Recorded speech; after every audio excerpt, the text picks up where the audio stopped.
Phil, CVS is pulling some greeting cards from their shelves in response to PETA requesting that they do this. They're going to take off all the cards that have the great apes or chimpanzees dressed up in cute costumes or drinking a beer. You've seen these cards in the store that are cute and funny, but PETA feels like it's misleading to consumers, and it's sending a message that these chimpanzees, this species, is doing well, and they're not. They're actually an endangered species.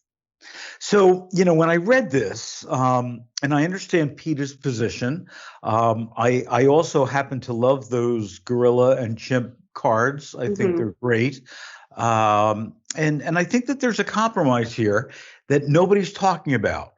What about for every card that has either a chimp or a gorilla or whatever endangered species are, not just limited to those two species, why don't they, give back 10% of the profit to World Wildlife Fund to be able to help them versus just eliminating the cards? You're sweeping it under the carpet. Why not use this? Because they're just so popular to raise money to help them.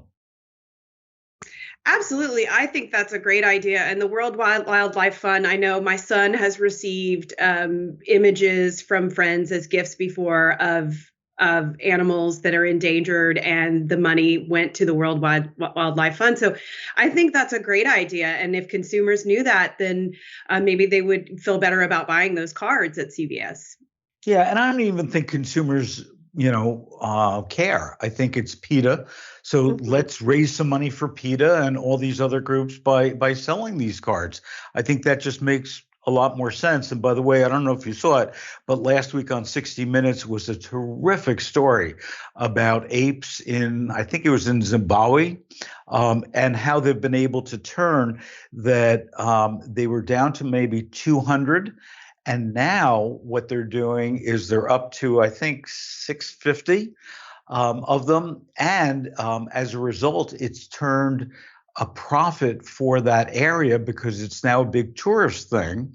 They're not in a zoo. They're just still in the wildlife and so on. So nobody should be concerned. But now a lot of tourists are coming to see them.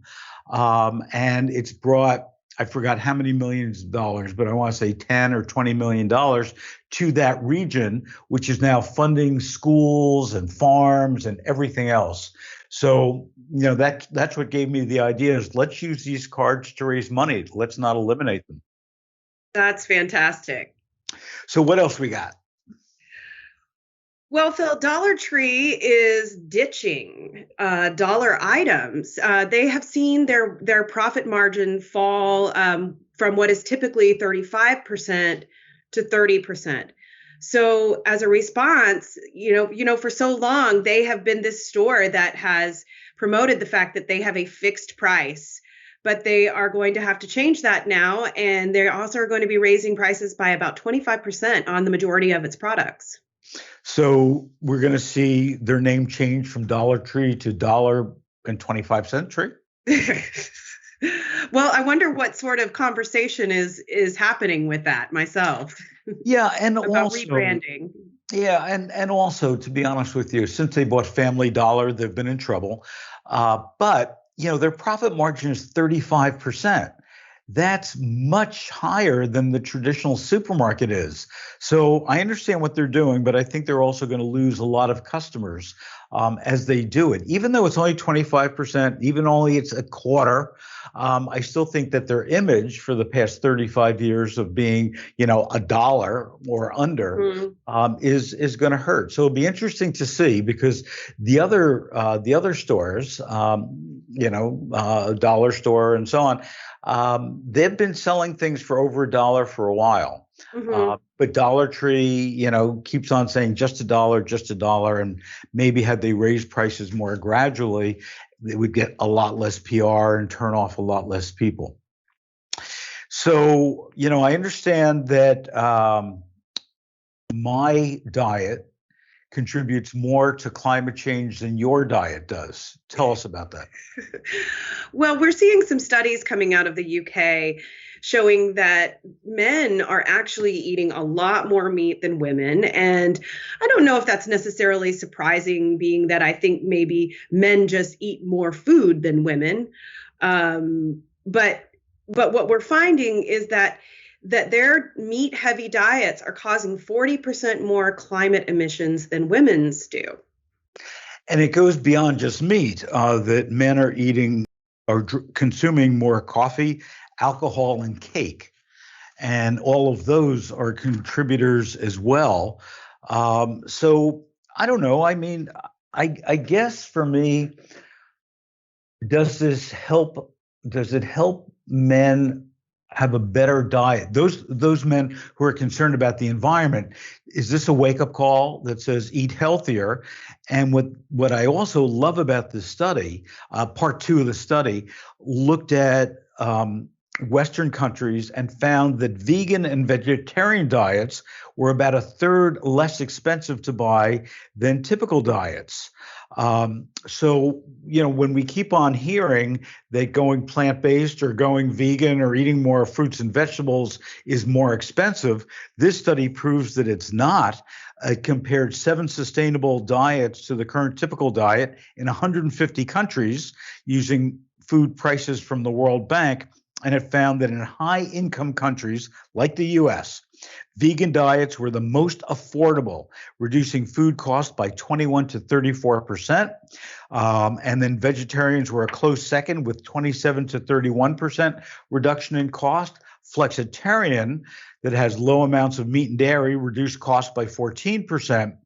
But which surprised me, a fish-based pescatarian diet actually increased cost by 2%.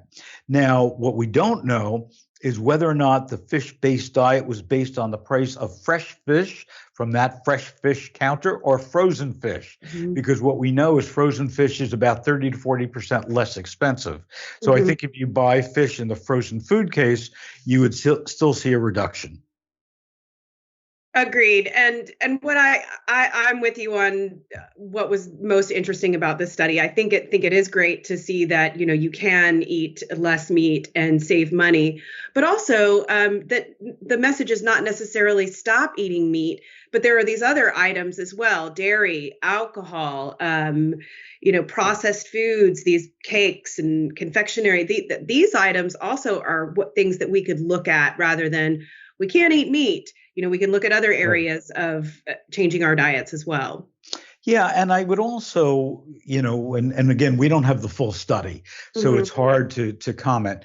But I would love to see a comparison made of the climate impact of, for example, a cake factory. What the carbon impact is of making ring dings and snowballs and Twinkies versus other kinds of factories, because there are so highly processed foods.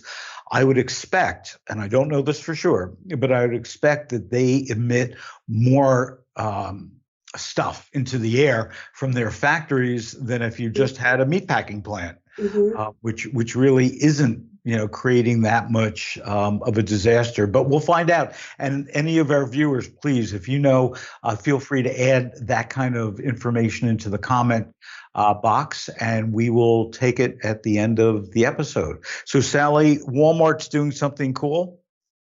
Walmart is doing something cool, and kind of unbelievable, and seems unrealistic. But they're now using drones and these zip line planes at 3 particular stores in one region to deliver items like diapers. There are smaller items available like tuna. I think ramen was on the list of things you could get. Like, it depends. It all kind of depends on what the weight adds up to. So as you're ordering, you're also adding up the weight of the items that you're getting, because they're actually going to, take this drone to your house and lower this cable with your box of items into your yard. So they're really doing two things. One is, the box lowered by a cable Huh. into your yard, and the other one is with the zip line, which actually is a plane that they can go 50 miles. The Hmm. zip line is only a mile radius from the store. The Yes. zip line can go over 50 miles, and what they do, and this I just don't get. And I'm not a pilot or an aerodynamic expert or a physicist. What they're doing is they're dropping your box of goods by parachute. Hmm. So, we've all seen the commercials from Amazon and everybody else saying at holiday time, make sure, that we don't leave a box on your doorstep because people are going to, steal it. So if I look up in the sky and I see a parachute coming down with a box, and we know if there's winds, the parachute might not make it directly to my house. Hmm. Isn't there the opportunity for people to run and see the parachute, and grab the box before the person who ordered it actually did?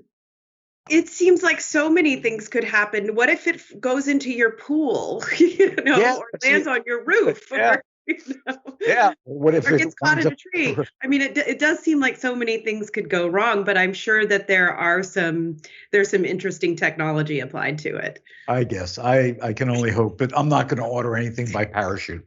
What else we got? Well, today we're thinking about diets, a lot of us, because we're coming towards the end of the year and people start really turning to thinking about their health and how they can improve it for the new year. One thing that has been um, really popular in the past year or so is diets that increase your lifespan, these anti aging diets. But the problem with a lot of these diets, which a lot of them are including some sort of fasting, whether it's intermittent fasting or fasting mimicking, which is where you don't completely fast, but you just eat certain nutrients that enable your body to mimic fasting.